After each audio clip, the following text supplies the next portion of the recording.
जो party power में होती है उसको तो इस प्रेजेंट सिस्टम का फ़ायदा मिल रहा है, तो इसलिए वो ये सब बदलाव लाना ही नहीं चाहती। जो हम लोगों को इलेक्टोरल रिफॉर्म्स की ज़रूरत है, देखिए एक प्रॉब्लम ये पैसे का खेल जो बन गया उसकी ये हो रही है कि वो जो अन्ना हज़ारे कहते थे ना कि अभी तो एक चक्र चल रहा है कि पैसे से सत्ता और फिर सत्ता से फिर पैसा, और ये एक तरह का कंपल्शन हो गया है। जो कुछ ईमानदार लोग भी राजनीति में हैं, उनकी अगर सरकार आ जाती है तो उनके ऊपर ये दबाव बन जाता है कि भाई हमको चुनाव के लिए तो पैसे इकट्ठा करने हैं। अगर वो अपने पर्सनली पैसे भी ना इकट्ठा कर रहे हों, उनको लगता है कि भाई चुनाव के लिए तो हमको इकट्ठा करने हैं, पार्टी के लिए इकट्ठा करने हैं, और इसलिए हमको भ्रष्टाचार का पैसा लेना पड़ेगा। तो एक ये बहुत बड़ी प्रॉब्लम हो गई है हिंदुस्तान में, और इसको सॉल्व करने के लिए कई रिफॉर्म्स की ज़रूरत है। 4 चीज़ों का मैंने जिक्र किया, लेकिन सवाल यह है कि कौन करेगा, सरकार या जो। जब मोदी जी ने नोटबंदी करी तो ये बोला था कि इसका एक मकसद ये है कि हम एक कैशलेस इकोनॉमी चाहते हैं या लेस कैश इकोनॉमी चाहते हैं। हम चाहते हैं कि लोग सारे ट्रांजैक्शंस बैंक के थ्रू करें। अब ये तो समझ सकते हैं हम कि आम आदमी को आप ये नहीं कह सकते कि सब ट्रांजैक्शंस बैंक के थ्रू करो, कैश उसको यूज़ करना पड़ेगा। लेकिन पॉलिटिकल पार्टियों को और कैंडिडेट्स को तो कहा जा सकता था, एक कानून आप एक लाइन का रिप्रेजेंटेशन ऑफ पीपल एक्ट में बना देते कि all candidates and political parties can only take money and spend money through bank transactions, and any use of cash will be a corrupt practice for which the candidate or the party will be disqualified. अगर उनकी ठीक से analysis करी जाए तो आप ये देखेंगे कि बहुत सारे लोगों को ये दवाई दी गई, रेमडेसिविर, इसको चलने दिया गया। ऐसी खतरनाक जानलेवा दवाई, यानी कि आपने लाखों लोगों को मौत के घाट उतार दिया सिर्फ इसलिए कि वो कंपनी आपको कुछ 100 करोड़ रुपए की घूस दे रही थी। तो बॉन्ड तो देखिए, अब हम लोग को समझना होगा कि क्यों परकला प्रभाकर, जो निर्मला सीतारमण के पति हैं, वो ये कहते हैं कि इलेक्टोरल बॉन्ड जो है हिंदुस्तान का ही नहीं बल्कि विश्व का सबसे बड़ा घोटाला है। क्यों? बॉन्ड तो 16,000 करोड़ के दिए गए, 16,500 करोड़ के, लेकिन उसके एवज में प्रशांत भूषण जी के साथ नाल साडे मेरे काफ़ी पुराने संबंध रहे हैं। 2005-6 ਦੇ ਵਿੱਚ ਸਾਡਾ UNI ਦਾ एजिटेशन स्ट्रगल चलती सी, उदों लगातार साड़ी हैल्प करते रहे लीगल लैवल ते बाकी साढ़े ऑफिस आके भी सानू सारे एम्पलाइज को एड्रैस करते रहे। मैं उन्होंने रिक्वेस्ट करता कि आके अपने। हम लोगों ने जब इलेक्टोरल बॉन्ड्स की स्कीम को चैलेंज किया था सुप्रीम कोर्ट में, तो 3 आधार थे, 3 मुख्य आधार थे। पहला तो ये कि ये गुप्त तरीका है, ऑफिशियली गुप्त तरीका है पार्टियों को पैसे देने का, और ये जनता के सूचना के अधिकार जिसको कि सुप्रीम कोर्ट ने मौलिक अधिकार माना है जनता का, उसके खिलाफ है, क्योंकि हमको ये जानने का हक है कि कौन किस पार्टी को पैसे दे रहा है। दूसरा ये कि इसके ज़रिए घूसखोरी बढ़ेगी, क्योंकि अगर आपने गुप्त तरीका कंपनियों के द्वारा पॉलिटिकल पार्टियों को पैसा देने का बनाया है, तो इसमें बहुत सारा पैसा घूस के तौर पर दिया जाएगा। अगर उन कंपनियों को ये पता है कि भाई किसी को पता नहीं लगेगा कि हमने घूस दे दी कॉन्ट्रैक्ट लेने के लिए या कोई और फ़ायदा लेने के लिए हमने घूस दे दी, अगर किसी को पता नहीं लगेगा तो घूसखोरी बढ़ेगी। और तीसरा हम लोगों ने बोला था कि इससे जो लेवल प्लेइंग फील्ड है पॉलिटिकल पार्टियों के बीच में चुनाव में, वो जो है गड़बड़ा जाएगी, क्योंकि सिर्फ जो रूलिंग पार्टीज़ हैं उन्हीं को ये इलेक्टोरल बॉन्ड के ज़रिए पैसा मिलेगा, क्योंकि रूलिंग पार्टीज़ ही हैं जो कंपनियों का कुछ फ़ायदा करा सकती हैं। और जो पार्टीज रूलिंग पार्टी नहीं है केंद्र में या राज्यों में, उनको कुछ नहीं मिलेगा।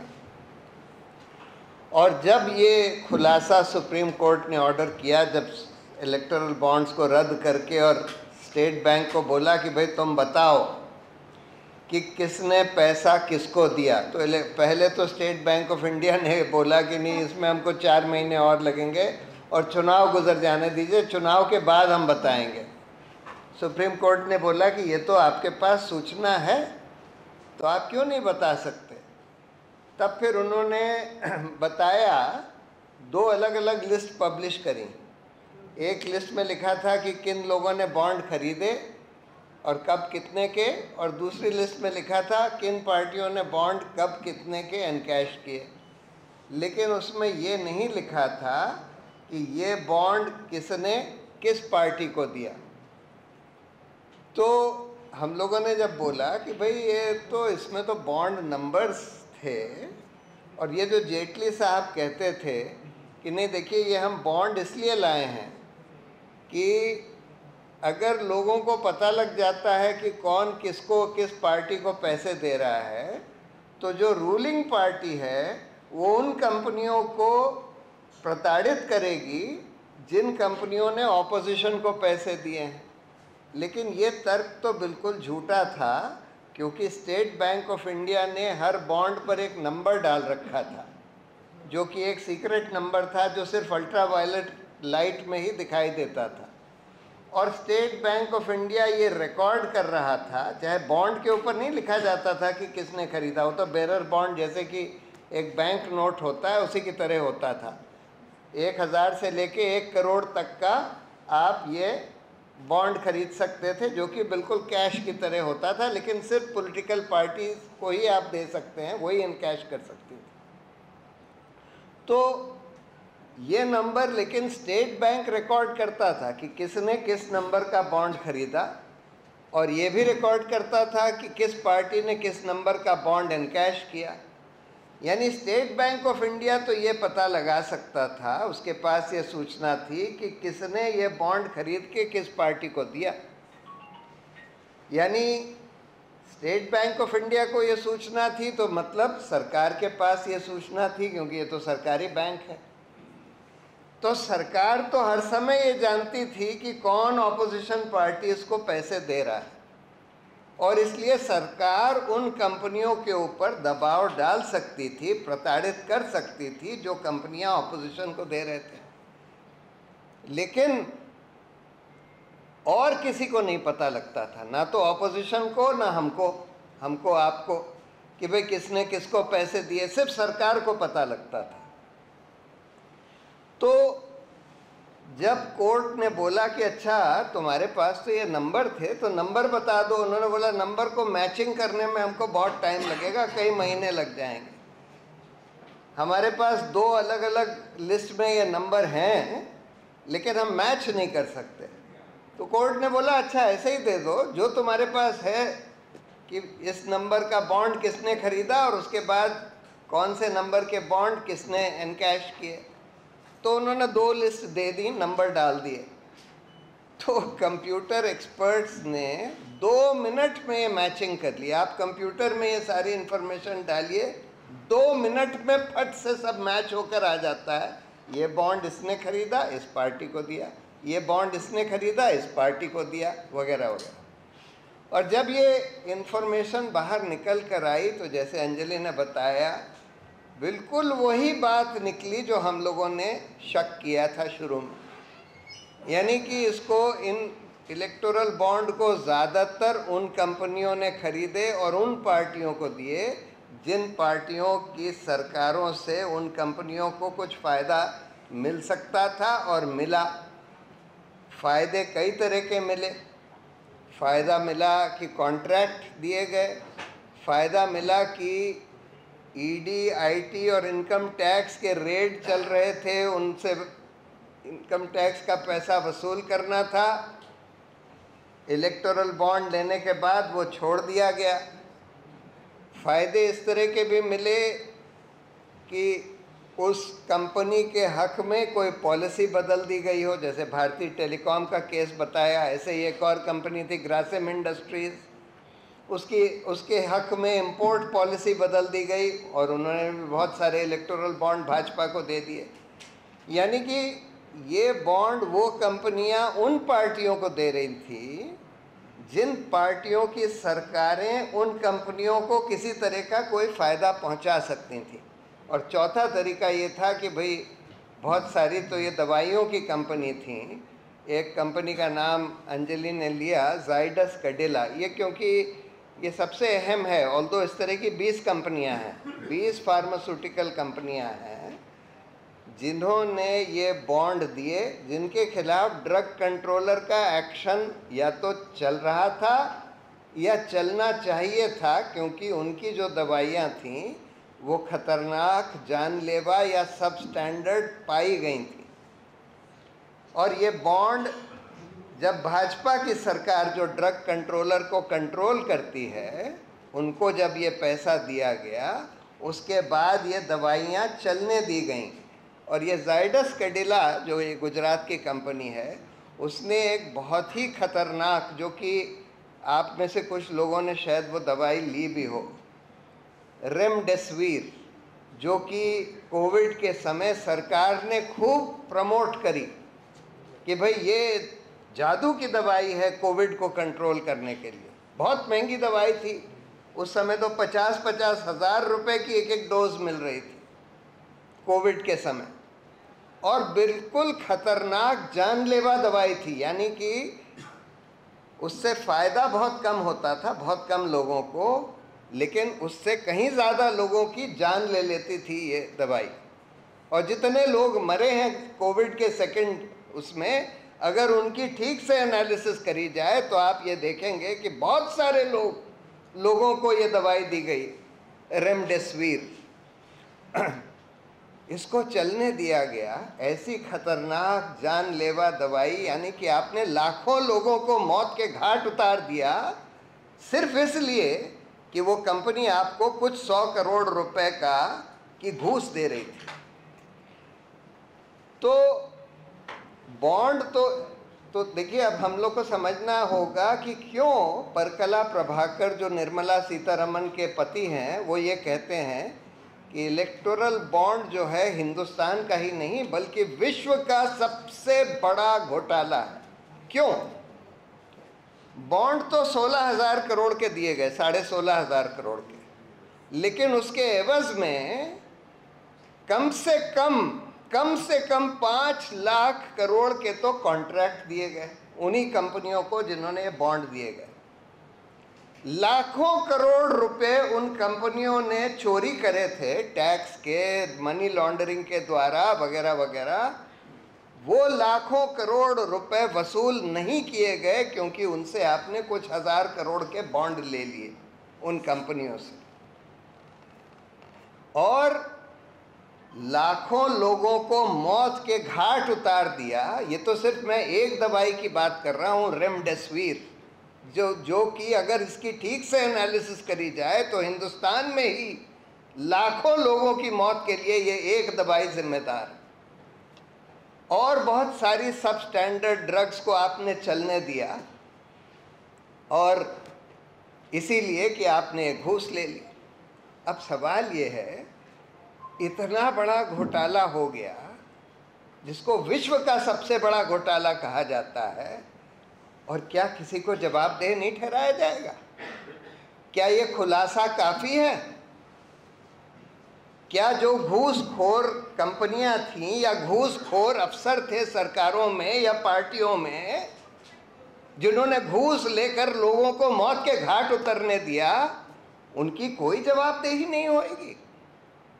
और इसीलिए हम लोगों ने ये पिटिशन फाइल करी है, नई PIL फाइल करी है सुप्रीम कोर्ट में, कि भाई इनकी तो जवाबदेही तय होनी चाहिए।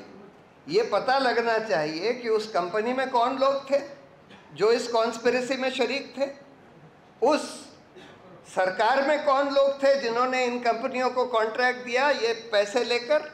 पैसे मतलब पार्टी को दिए गए, लेकिन पार्टी उस सरकार को चला रही थी, तो उस सरकार में कौन लोग थे? उस पार्टी में कौन लोग थे और इस ईडी, आईटी, सीबीआई में कौन लोग हैं जो इस कॉन्स्पिरेसी में शरीक हो गए, जिन्होंने अपना हाथ खींच लिया, यानी कि रेड कर दी कंपनी के ऊपर, उसके बाद नोटिस वोटिस दे दिया, उसके बाद पैसे लिए और फिर अपना हाथ खींच लिया।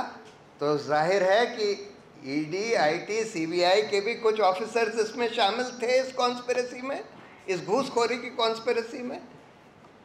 तो इनकी जवाबदेही तय होनी चाहिए कि नहीं, इनका प्रोसिक्यूशन, इनको सज़ा मिलनी चाहिए कि नहीं, और कौन देगा, कैसे होगा, इसका इन्वेस्टिगेशन कौन करेगा? सीबीआई और ईडी वगैरह तो नहीं कर सकते क्योंकि उन्हीं के लोग इसमें शामिल भी थे।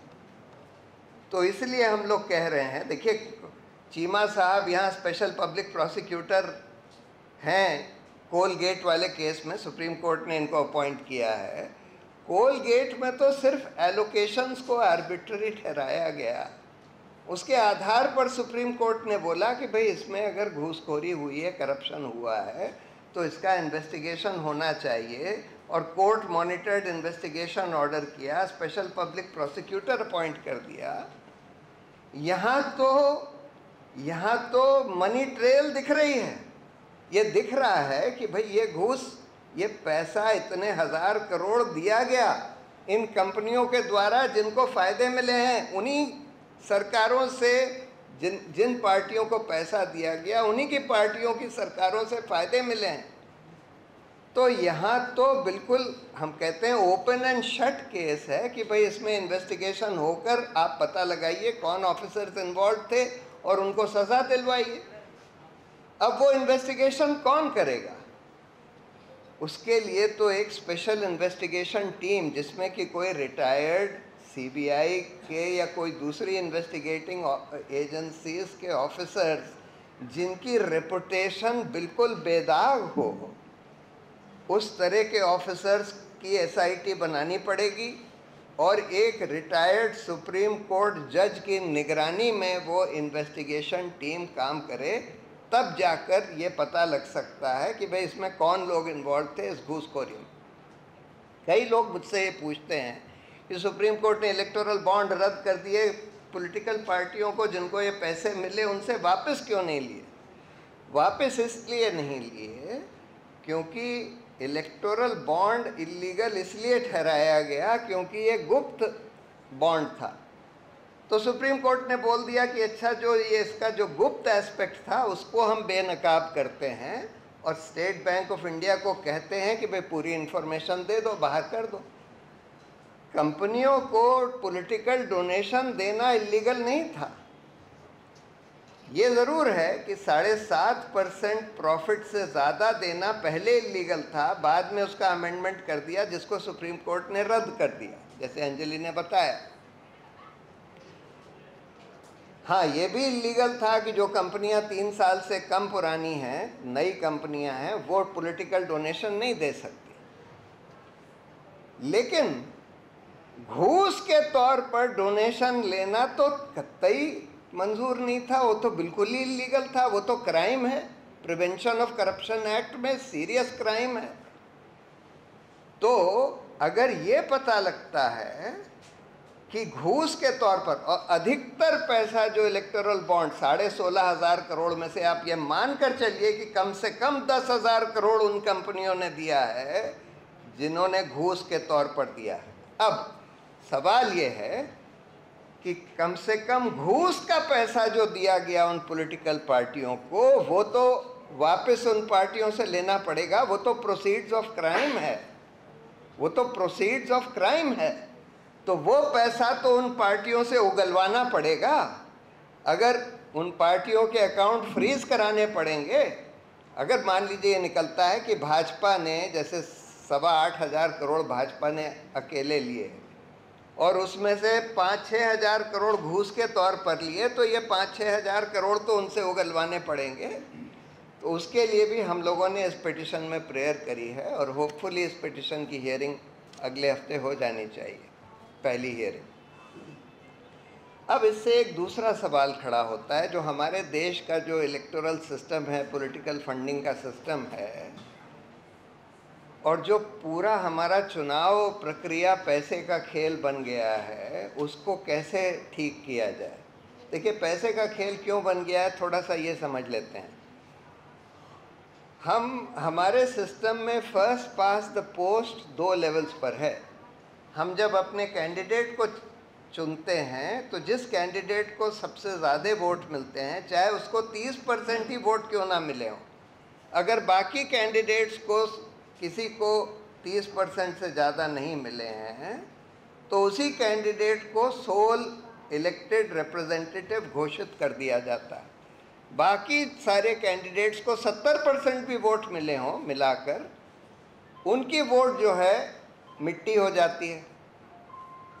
अब जब सरकार बनती है तो फिर से जिस पार्टी या जिस कोएलिशन के पास मेजॉरिटी होती है वही सरकार में आती है, वही सरकार चलाती है।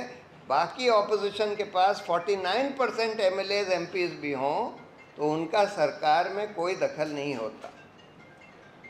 अब इसका इफेक्ट ये होता है कि जब हम वोट देते हैं तो हम सिर्फ ये नहीं देखते कि कौन पार्टी या कैंडिडेट हमको सबसे पसंद है, उसको हम हर बार वोट नहीं देते।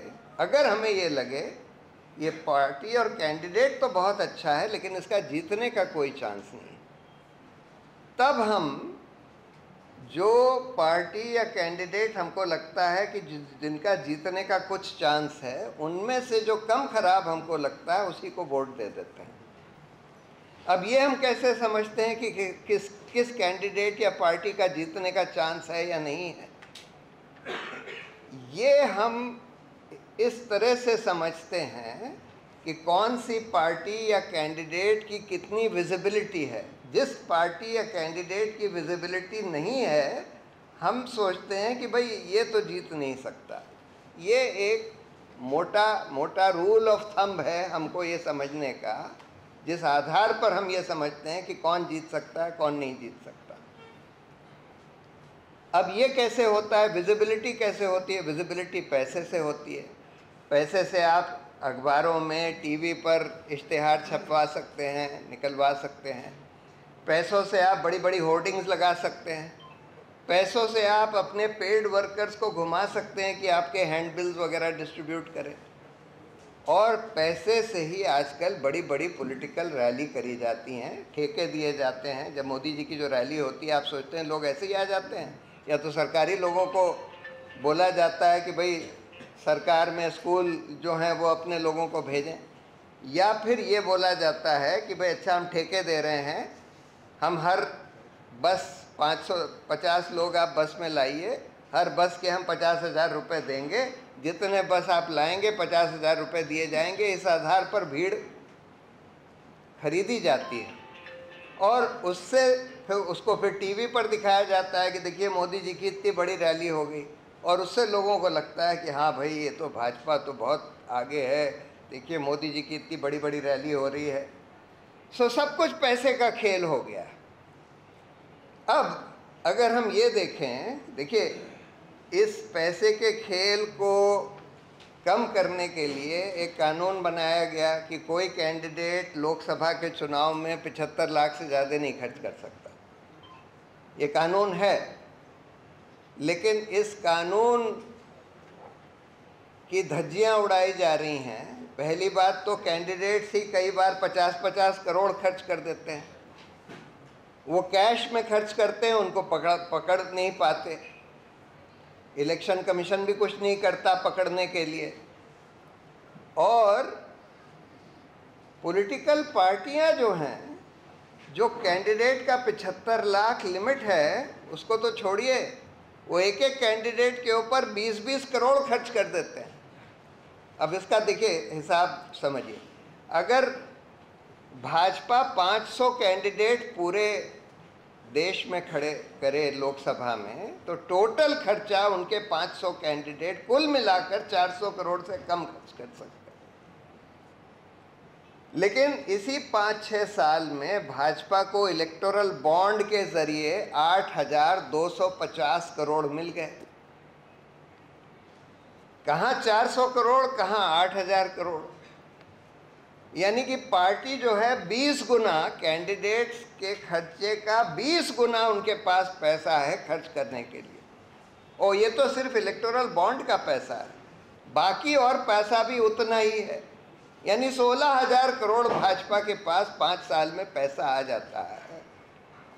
तो कैंडिडेट के ऊपर आपने लिमिट लगा दी और पॉलिटिकल पार्टी के ऊपर कोई लिमिट नहीं लगाई।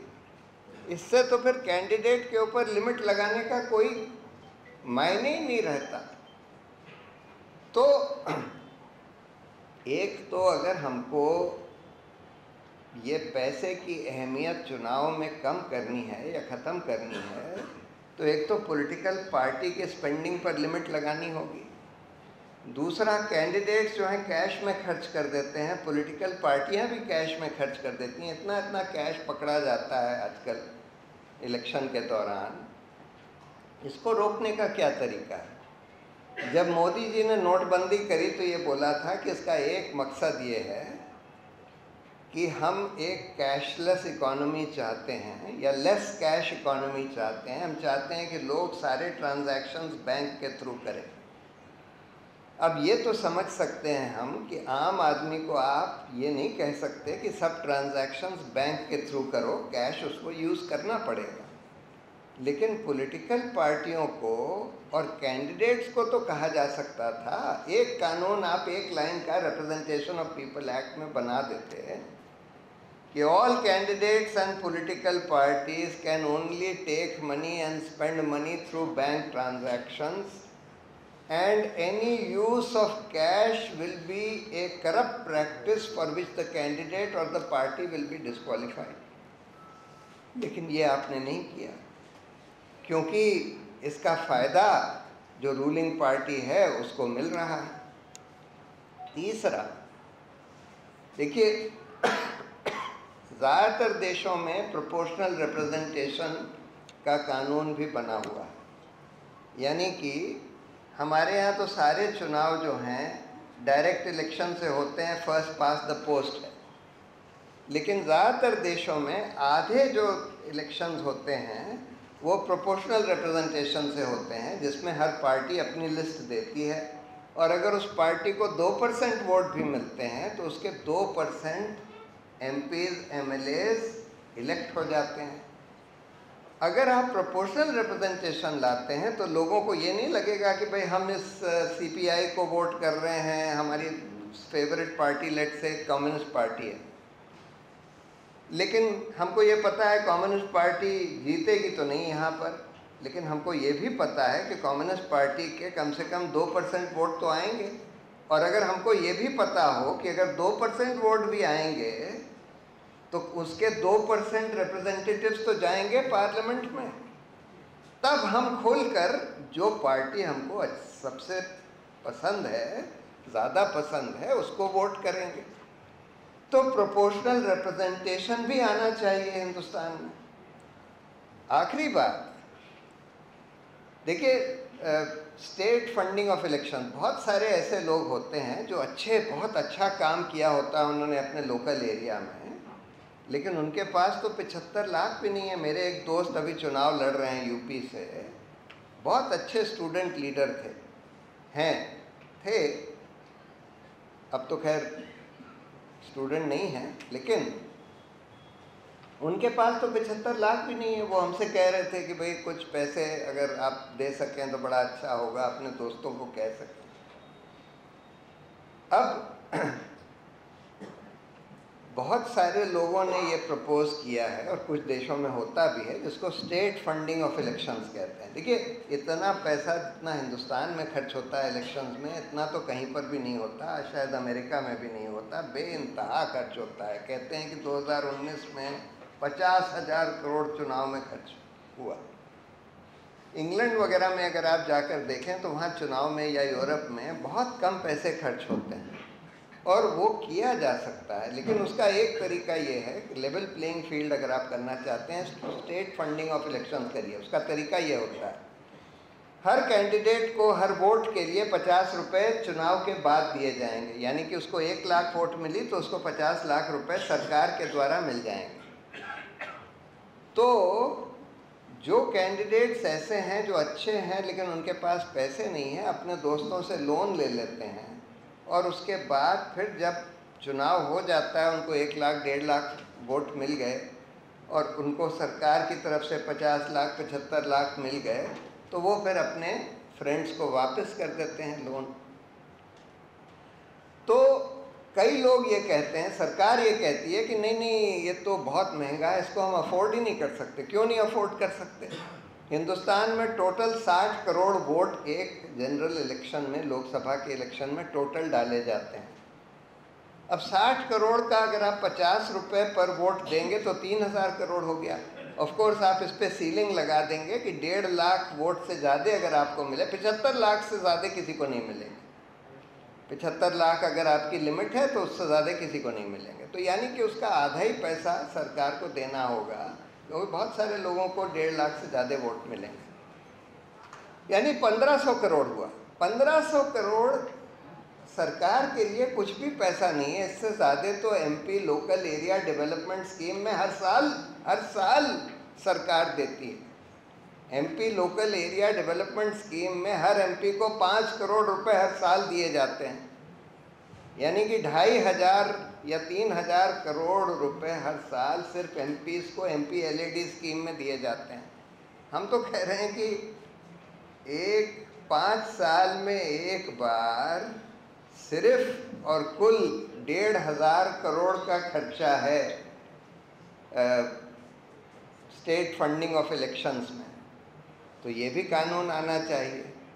लेकिन प्रॉब्लम ये है कि जो पार्टी पावर में होती है उसको तो इस प्रेजेंट सिस्टम का फ़ायदा मिल रहा है, तो इसलिए वो ये सब बदलाव लाना ही नहीं चाहती। जो हम लोगों को इलेक्टोरल रिफॉर्म्स की ज़रूरत है। देखिए, एक प्रॉब्लम ये पैसे का खेल जो बन गया उसकी ये हो रही है कि वो जो अन्ना हज़ारे कहते थे ना कि अभी तो एक चक्र चल रहा है कि पैसे से सत्ता और फिर सत्ता से फिर पैसा, और ये एक तरह का कंपल्शन हो गया है। जो कुछ ईमानदार लोग भी राजनीति में हैं, उनकी अगर सरकार आ जाती है तो उनके ऊपर ये दबाव बन जाता है कि भाई हमको चुनाव के लिए तो पैसे इकट्ठा करने हैं। अगर वो अपने पर्सनली पैसे भी ना इकट्ठा कर रहे हों, उनको लगता है कि भाई चुनाव के लिए तो हमको इकट्ठा करने हैं, पार्टी के लिए इकट्ठा करने हैं, और इसलिए हमको भ्रष्टाचार का पैसा लेना पड़ेगा। तो एक ये बहुत बड़ी प्रॉब्लम हो गई है हिंदुस्तान में, और इसको सॉल्व करने के लिए कई रिफॉर्म्स की ज़रूरत है। 4 चीज़ों का मैंने जिक्र किया, लेकिन सवाल यह है कि कौन करेगा?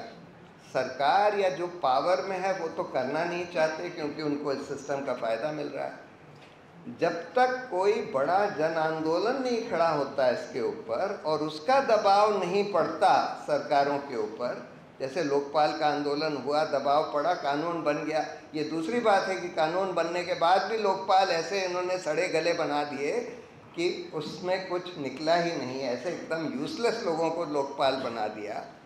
पहले तो लोकपाल बनने ही नहीं दिया, फिर कई जब सुप्रीम कोर्ट ने बोला कि भाई बनाओ, तब फिर उन्होंने ऐसे मतलब बिल्कुल ही बोगस लोगों को बना दिया है। तो लेकिन कानून जनता के दबाव से बनना पड़ा, तो इसलिए जब तक इस पर कोई जन आंदोलन नहीं होगा कि क्योंकि देखिए असली भुक्त भोगी इस करप्ट सिस्टम के तो हम ही लोग हैं, जनता है असली भुक्त भोगी। तो जब तक जनता नहीं खड़ी होगी और जनता नहीं बड़ा आंदोलन करेगी, तब तक ये बदलाव या ये रिफॉर्म्स नहीं आ पाएंगे। यही सब चीज़ें मैं आपको आपके संग साझा करना चाहता था। बहुत बहुत धन्यवाद।